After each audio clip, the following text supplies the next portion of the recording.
Chapter 1, Ned's Young Days, July 1865. The story begins in Avenel, a small town north of Melbourne. Ned Kelly lives here with his parents, John and Ellen Kelly. Ned is 10 years old, the oldest boy of the 7 Kelly children. He has 2 brothers, Jim and Dan, and 4 sisters, Anne, Maggie, Kate, and Grace. "Where's your father, boy?"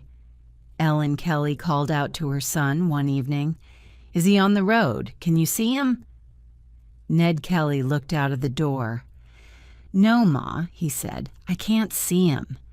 Ned's father came home late, and he came in quietly. "Ellen," he said, "come with me. I need your help. There's a dead cow by the trees on the hill. We must cut it up and bring it home." "Oh, John, is it one of our cows?" his wife asked. "How did it die?" "It's one of Morgan's cows, and I killed it," John said.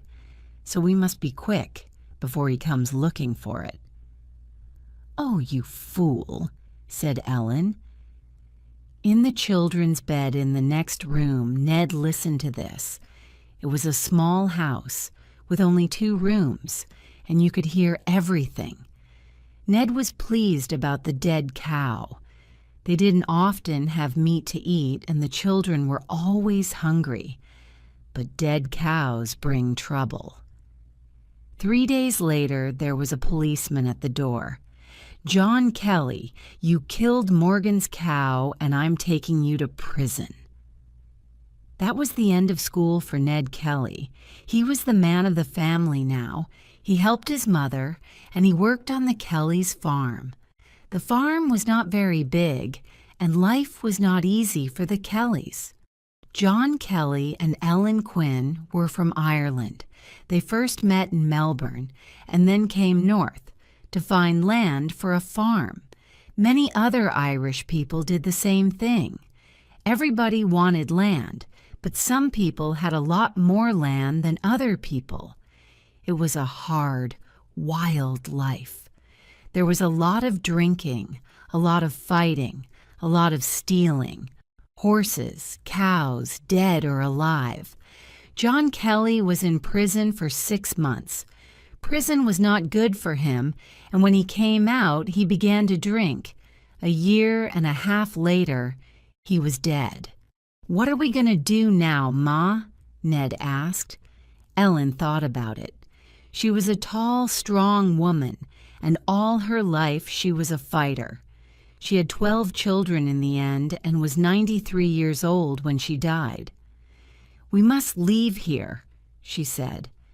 "We must go to the Northeast and live near my family." The Kellys' new house was at 11 Mile Creek near Greta. They had some animals and a small garden, and Ned worked hard to get money for the family. He could do farming work, take care of horses and cows, cut down trees. But trouble was never far away. The police did not like the wild Kelly boys or their friends. In 1870, when Ned was 15, he hit a man very hard in a fight, and the police put him in prison for 6 months. The next year, something worse happened. Ned was in the town of Greta on a brown horse when Policeman Hall came up to him. "Ned Kelly, you get down and come with me. You stole that horse, and I'm taking you to prison." "That's not true," said Ned. And then there was a terrible fight. Policeman Hall had a gun, and Ned did not. But Ned was the better fighter. In the end, Hall called for help, and 5 men came to help him. Next day, they took Ned down to Wangaratta, and he went in front of the judge. "It's not my horse. It belongs to a man called Wild Wright," Ned told the judge. "Wright was at my mother's house, and his horse ran away. He needed a horse, so I gave him one of my horses. And he said to me, 'When you find the brown horse, you keep her for me.' And so when I found the horse, I kept her." "Ned Kelly stole that horse," Policeman Hall said. It belongs to a man in Mansfield, and someone stole it on the 6th of March. Well, Ned said, I was in Beechworth Prison up to the 29th of March. How can I steal a horse when I'm in prison? And Wright told me it was his horse. I didn't know it was a stolen horse. But it is a crime to have a stolen horse. Wild Wright, of course, stole the horse, and he went to prison for 18 months. But they put Ned Kelly in prison for 3 years. When he came back to 11 Mile Creek in 1874, things were very different. Chapter 2. The Kelly Gang, May, 1874. Ned's sister Annie is dead. His brother Jim is in prison, 5 years for stealing cows. And his brother Dan is often in trouble too. There are new faces at home, a new husband and a new baby for Ned's mother. Ned, is that you? Oh, Ned! Ellen Kelly ran to the door. Ned, now 19 years old, tall and strong, was home from prison. He put his arm round his mother. "Hello, Ma," he said. "Oh, Ned, it's good to see you," said Ellen. "I heard about Jim," Ned said, "and little Annie." Poor Annie," said his mother. "She was so ill after she had the baby, and we couldn't do anything to help her. And poor Jim got 5 years. "Yes, that's hard," said Ned. "And what about you, Ma? I hear you've got a new husband." He looked at the sleeping baby in his mother's arms. "He's a good man, Ned. Little Ellen here. She's his daughter." Ned touched the baby's little hand. "I'm happy for you, Ma, and I'm happy to be back."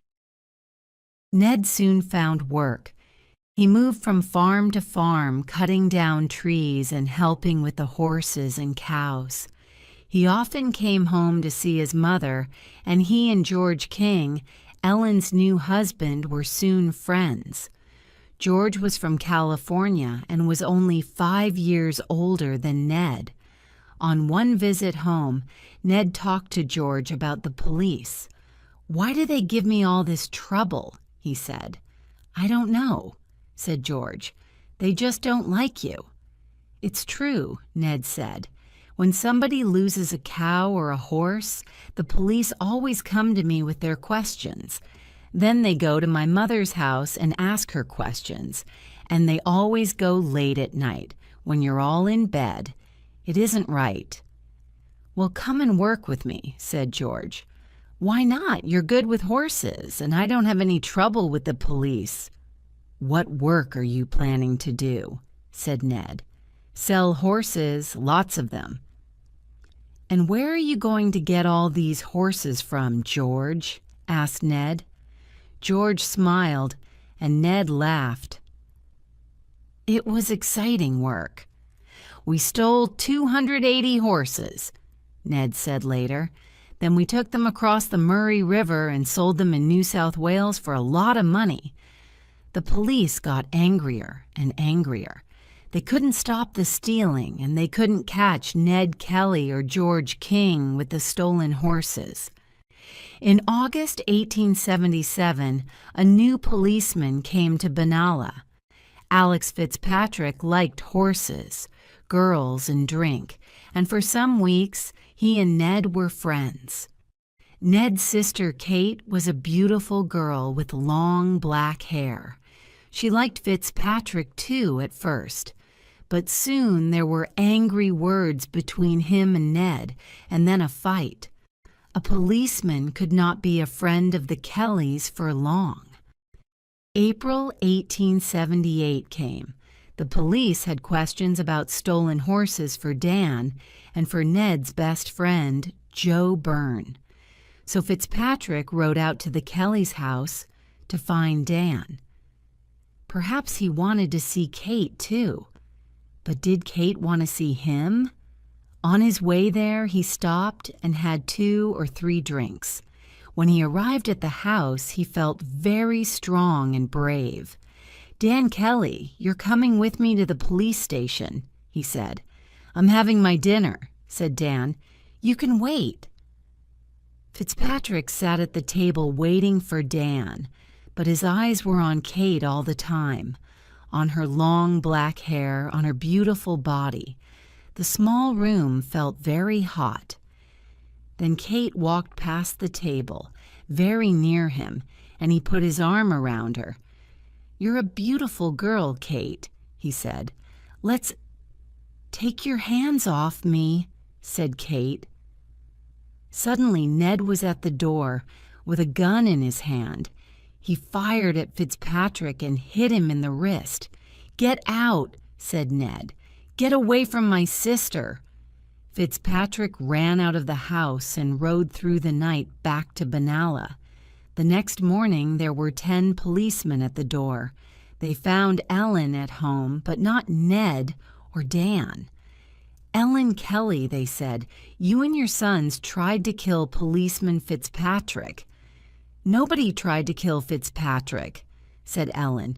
"You just want to make trouble for me and my family." She had a new baby in her arms, her 3rd child by George King, but George did not live with Ellen now. "Mrs. Kelly, where are your sons?" said a policeman. Ellen looked into the policeman's eyes. "I don't know," she said. "You want them, you go and find them." When Ned and Dan left their mother's house that night, they rode away into the Wombat Hills. At Bullock Creek, miles from anywhere, they built a small hut. They lived wild and looked for gold in the river. Joe Byrne, Ned's good friend, went with them because he needed to hide from the police too. And in June, 3 months later, Steve Hart, another good friend, came out of prison. He too got on his horse and rode to Bullock Creek, so there were 4 of them. Then in October, Ellen's brother came to find them with some terrible news. "Your mother's going to prison, Ned, for 3 years, because she and you and Dan tried to kill Fitzpatrick," the judge said, "and the police are looking for you and Dan. Be careful, boys. Stay in the hills." For a second, Ned's eyes were red like fire. He spoke slowly and coldly. "They can look," he said, "but they can't catch me out here." He looked at his brother Dan and his friends Joe and Steve. "These policemen, these judges, they're worse than dogs. They put my mother in prison, and what did she do? Nothing. From now on, we're the Kelly Gang. We're free men, and we're staying that way. Are you with me, boys?" And that was the beginning of the Kelly Gang. Chapter 3. 3 Dead Men. October 1878. 4 policemen ride north from the town of Mansfield. Kennedy, McIntyre, Lonigan, and Scanlon are on their way to Stringy Bark Creek in the Wombat Hills. They plan to camp there for a week, look for the Kelly Gang, and bring them back to Mansfield dead or alive. Very early one morning, Ned and Dan left Bullock Creek. Joe and Steve waited at the hut. "Walk quietly, Dan," said Ned, "and listen. I saw horses' tracks near here yesterday, and I think the police are after us." The police camp at Stringy Bark Creek was only 2 kilometers away, and the brothers soon found it. They hid behind the trees and watched. They saw the 4 policemen and their guns, 2 big heavy guns and 4 smaller guns. Later, back at Bullock Creek, Joe and Steve listened to the news about the guns. "We've only got 2 guns. What can we do?" said Joe. "They want to kill us," said Dan. "They're going to shoot to kill. Isn't that right, Ned?" "Yes, that's right," said Ned. "So we can stay here and wait for them, or we can go down there and take their guns and horses. What do you say?" It was an easy answer. The Kelly Gang got ready, left Bullock Creek, and went quietly through the trees. When they arrived at the police camp, only Lonigan and McIntyre were there. Lonigan sat on a tree reading a newspaper, and McIntyre watched the campfire. Then, from behind a tree, Ned Kelly called out, "Put your hands up." McIntyre had no gun, so he sat still and put his hands up, but Lonigan ran. Then he got down behind a fallen tree, took out his gun, and put his head up. He was a fool. A bullet from Ned's gun hit him in the head, and he died at once. Ned ran to McIntyre. "Don't move," he said. "We don't want to kill you. We just want the guns and horses." But before the gang could find the guns and leave, they heard a noise in the trees. "Ned!" called Steve. "The other two policemen are coming back." "Sit on this tree," Ned said to McIntyre. "And when you see your friends, call out to them. Say, 'Don't shoot. Put your guns on the ground. We don't want to kill them, or you.'"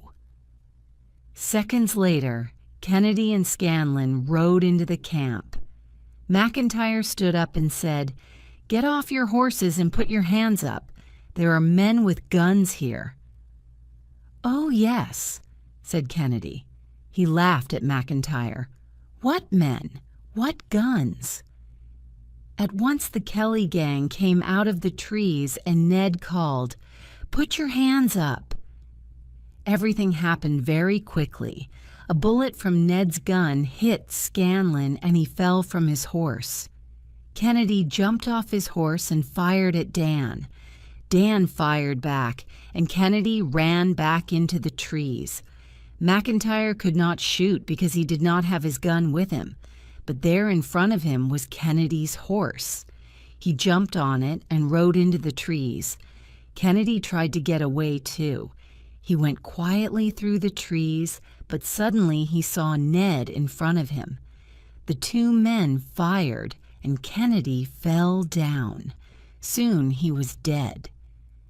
"He was a brave man, but it was him or me," said Ned. "I didn't want to do it. I didn't want to kill any of them." The gang put coats over the 3 dead bodies, took the horses, guns, and food, and rode away. "They came to kill us, boys," said Ned, "but we killed them. What could we do? Now we must go, and we're not coming back." The Kelly gang rode away to the north. The next day, tired and dirty, McIntyre arrived back in Mansfield. Soon every town and village and farm in the Northeast knew about the killing of the 3 policemen at Stringy Bark Creek. "The Kelly gang are killers," said the police.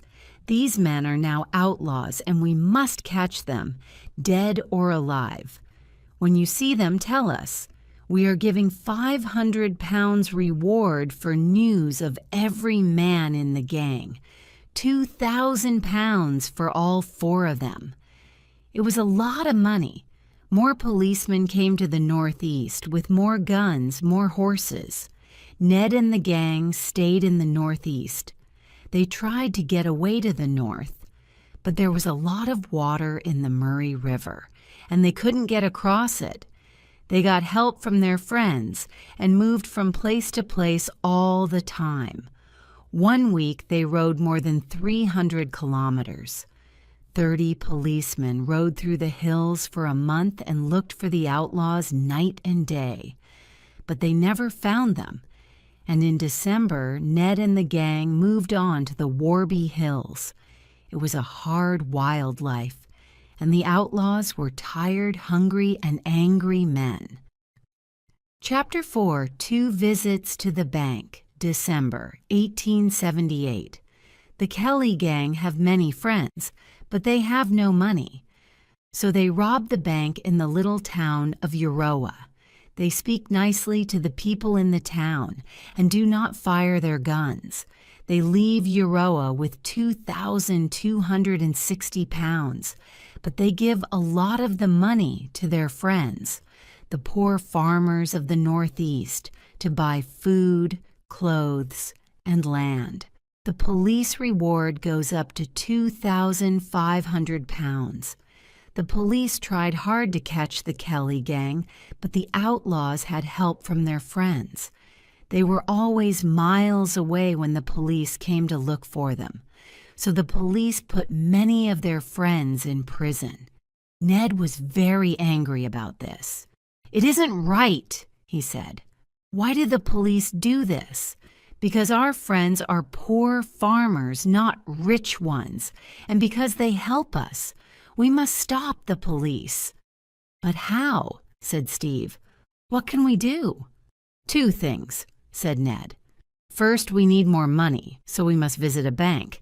And second, we tell everybody in Australia about the police here in Victoria." "Rob another bank?" Dan said. "But the police are watching all the banks now."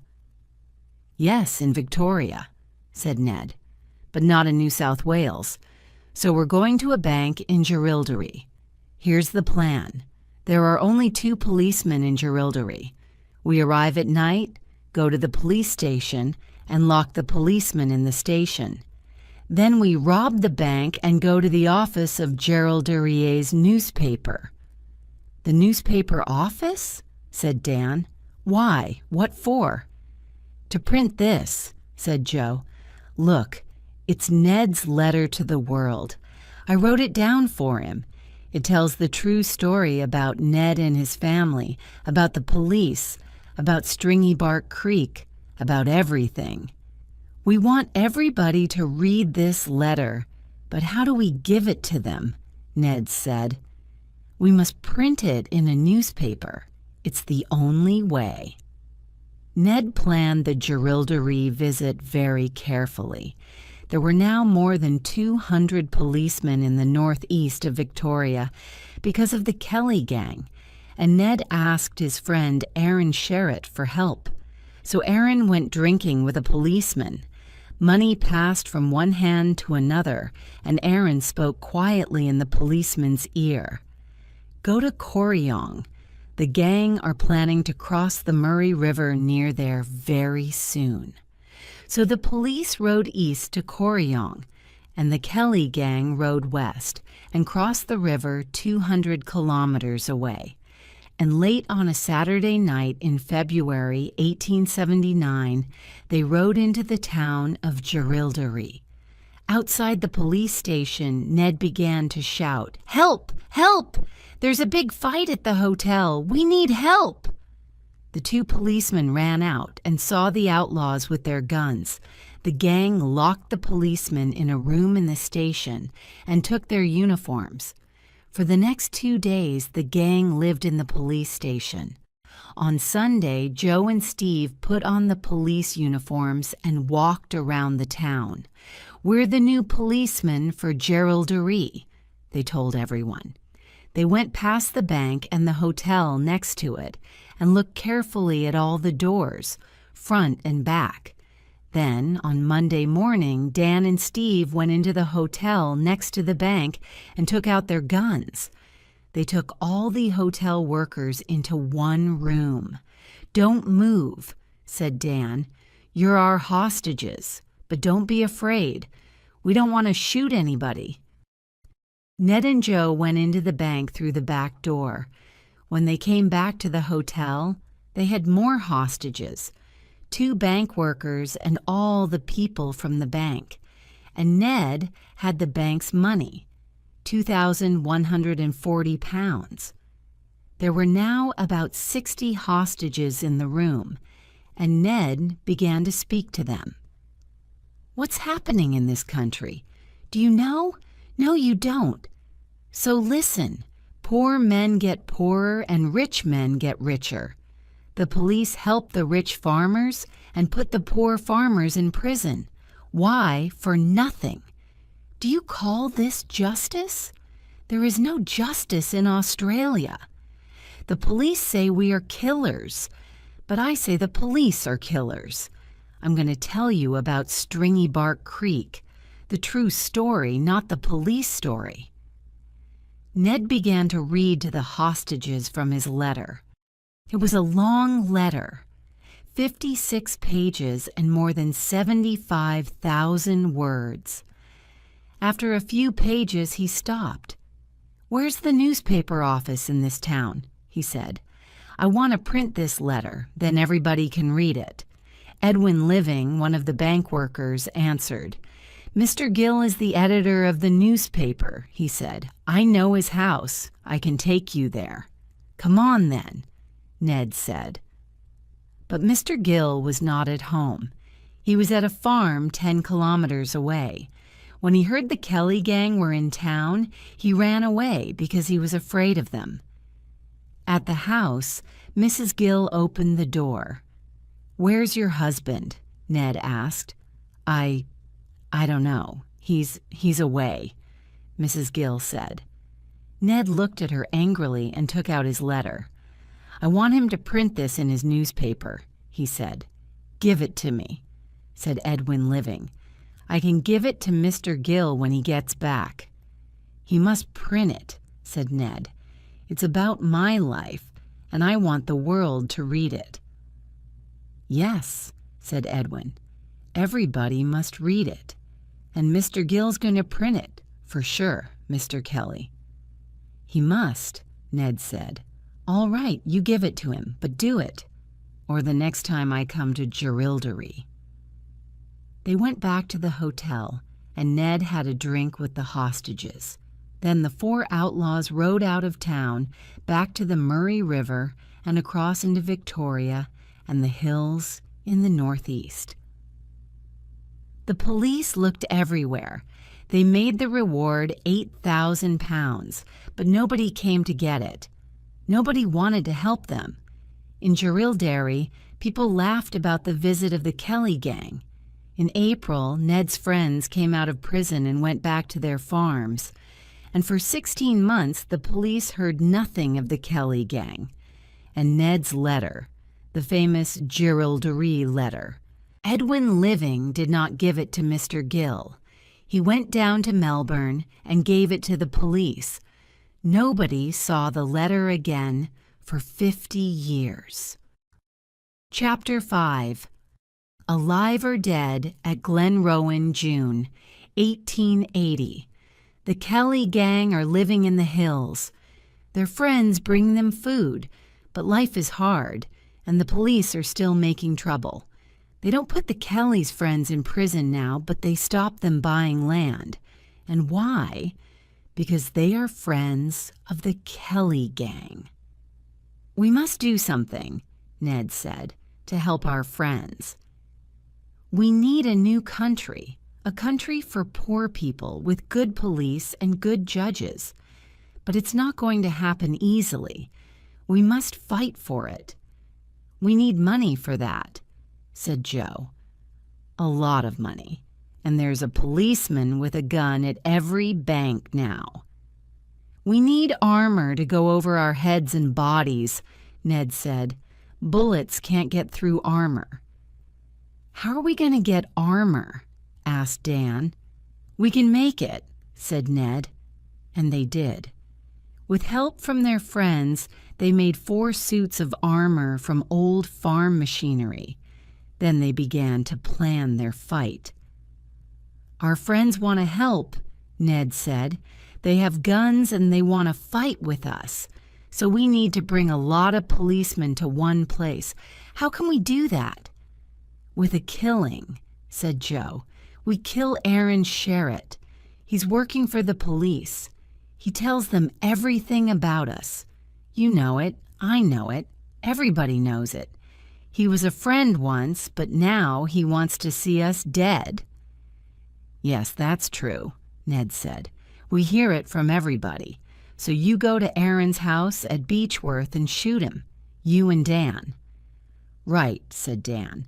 "And then when the Beechworth police hear about the killing, they know it's us, the Kelly gang. So they ask for help from the police at Benalla. And the Benalla police take the train to Beechworth," said Steve.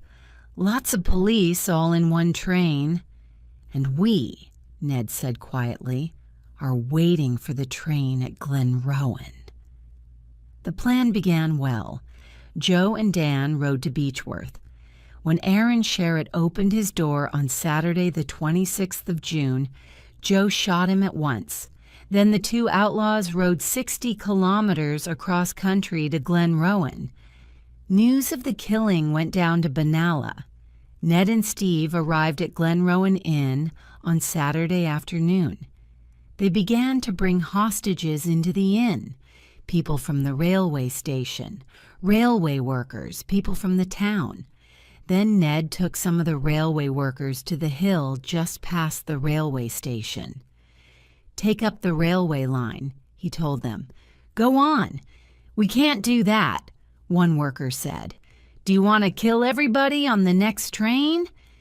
Then he saw Ned's gun and asked no more questions. The workers took up 3 meters of railway line and went back to the inn with Ned. Joe and Dan were there now, and some of the gang's friends. Other friends, about 30 men, stayed near the railway line. In the inn, there was a lot of drinking that night. On Sunday morning, Ned found more hostages. The schoolteacher, Thomas Curnow, with his young wife, baby and sister. There were now 62 hostages in the inn, and everybody waited for the police train. The police moved very slowly.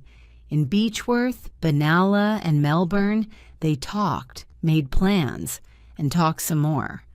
In the end, a police train left Melbourne late on Sunday evening. And that evening, Ned told about 20 of the hostages, "You can go home." Later, the schoolteacher came to him. "Can I take my family home?" he asked. "Don't be afraid of me. You know I'm a friend of the Kellys." "Yes, you can go," said Ned. Thomas Curnow was a brave man. He took his young family home and later went quietly out into the night and along the railway line. At 3 o'clock in the morning, he heard the train and held up a red light. "Stop! Stop!" he cried. At the inn, Ned and the gang heard the train too. They listened, but there was no noise of a crash, no train falling through the trees, no cries and shouts. "What's happening?" Steve said. "Nothing," said Ned. "Somebody stopped the train before it got to the broken rails. Put your armor on, boys, and get ready to fight." The gang went out to the front of the inn. They began to fire at the police, and the police fired back. Bullets went everywhere. 3 of the hostages inside the inn died. The police shot Ned in the arm and the foot, and Joe in the leg. "Go back into the inn," Ned said to the gang. "I must find our friends. They must get away from here." The gang's friends were near the railway line. "We want to fight, Ned," they said. "Take us with you." No, you must get away," said Ned. "The plan for the train went wrong, and there are police everywhere. This is our fight. You can't help us. Go." Back at the inn, the shooting did not stop. The hostages, many of them women and children, were on the floor, their faces white and afraid. Joe was in the front room with a drink in his hand. "I drink to the Kelly gang," he cried. Then a bullet came through the wall and hit him. He died at once. The wounds in Ned's arm and foot were bad, and in the trees he fell to the ground. A friend tried to help him, but for some hours Ned could not move. Then slowly he stood up, and in his armor began to walk back to the inn. His brother Dan and Steve Hart were still inside the inn, and Ned went back to help them. In the early morning light, he came slowly out of the trees, his gun in his hand. 1 man against 34 policemen. They fired and fired at him, but the bullets hit Ned's armor, and Ned laughed. "Go on, fire! You can't kill me," he called. But there was no armor on Ned's legs. One of the policemen saw this and fired once, twice. The bullets hit Ned's legs and he fell slowly to the ground. At once the police were all around him. He was alive, but only just, and they carried him to the railway station. Soon after this, the last hostages left Glenrowan Inn. Only Dan and Steve were still inside, but the police did not stop firing at the building. Later on that Monday morning, a second train arrived in Glenrowan with more police, photographers, and newspapermen. There were now more than 1,000 people in the town, and down south, in Melbourne, hundreds of people waited in the streets for news of the Kelly gang. On Monday afternoon, Ned's sisters, Maggie and Kate, arrived in Glenrowan. They heard the news about Ned and then asked for news of Dan. "Maggie, tell your brother and Steve Hart to put down their guns and come out of the inn," said a policeman. "Tell them to stop fighting? Never," said Maggie. Maggie and Kate did not see Dan alive again.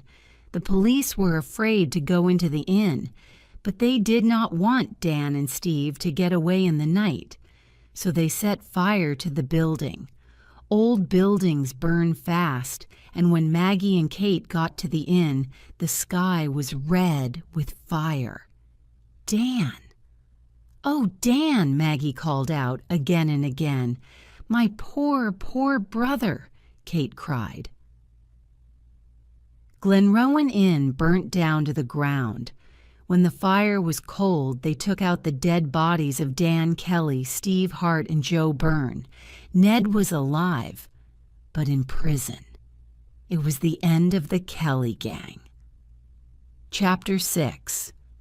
Ned's last days, July 1880. The police take Ned Kelly to Benalla, then to Melbourne Prison. There is a lot of waiting and talking and more talking. The police talk, the judges talk, Ned talks, but the ending is always the same. At the end of October, Ned went before his last judge, Sir Redmond Barry, in Melbourne. For 2 days, Judge Barry listened to the police, listened to Ned, read the police papers, and thought about it. But he didn't think long. There were a lot of dead policemen in Ned Kelly's life, and there was only one answer to that. Ned Kelly must die. Hang him in the prison. Hang him by the neck until he is dead. A lesson to every outlaw in Australia. Ned's mother, Ellen, was still in Melbourne Prison. When they told her the news, she cried. She cried for her dead son, Dan, and she cried for her son, Ned, alive, but waiting to die. They took her to see Ned on his last day alive. What did mother and son talk about that day? Ned's sisters and brother worked hard to help him. "How can they do this?" said Maggie angrily. "How can they hang poor Ned? What did the police do to him? Why don't the judges think about that?" "Shh, Maggie," said Jim. "No time for that now. We must get out there and talk to the people in the town." And so they did. They went all round Melbourne to all the hotels, talking to everybody. "They're going to hang Ned Kelly. What do you think about that?" they asked. "It's not right," said one man. "Why do they want to hang him?" a second man said. "Because he killed a policeman." Number. "Because he helps poor people and gives them money, that's why." "But what can we do?" asked a third man. "Put your names on our petition," was the answer. There were more than 32,000 names on the Kelly petition, but the petition changed nothing. So the last visitors came to see Ned on the 10th of November, and he ate his last dinner. Then he sang for half an hour and went to bed. Next morning, they took Ned across the prison to a room with a rope. Outside the prison, more than 5,000 people waited, men and women, rich and poor. "Where's the Kelly family?"